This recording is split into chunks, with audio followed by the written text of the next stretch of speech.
Täna on toimunud midagi väga unikaalset. Täna on toimunud e-riigi avaliku sektori häkaton. Riigiasutused tulid kohale oma reaalselt eksisteerivate probleemidega, millele nad otsivad lahendust. Hästi palju selliseid päriselulisi asju, millele meeletus koguses läheb energiat ja meeletus kogus läheb rutiini, mille automatiseerimine võidab nii meie riigile kui ka maksumaksjale meeletus koguses raha lõpuks. See on väga kihvt, et riik on sinna jõudnud.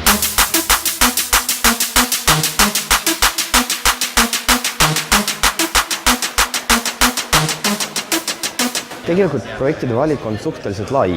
Meid kõnetas kõige rohkem see Majandus- ja Kommunikatsiooniministeeriumi nõudepõhise transpordi teema. Meie lahendame häirekeskuse probleemi, mis on seotud sellega, et häirekeskuse töötajad ja need, kes koha peale lähevad sündmust lahendama või inimesi abistama, ei tea täna väga palju selle kohta, milline see olukord seal reaalselt on. Tänasel päeval ei saa häirekeskuse operaator reaalelulisi pilte ja lisaks ka tulevad koordinaadid sündmuskohalt liiga kaua vahel ja ei tule täpsed koordinaadid. Kui selline asi tänasel 21. sajandil ei tööta, siis meie tuleme appi ja teeme selle ise ära.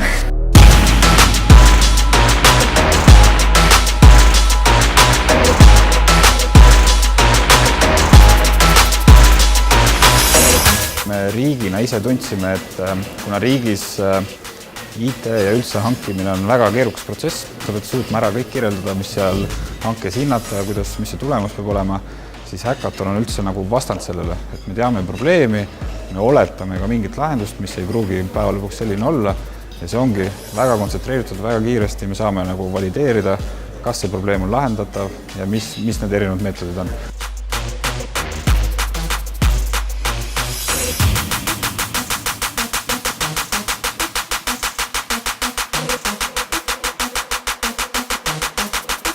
Kohalikud omavalitsused, näiteks Otepää vald võiks teha rahulikult samasuguse häkatoni oma inimestega enda kohalike probleemide lahendamiseks ja kutsuda teisi inimesi juurde appi neid lahendama.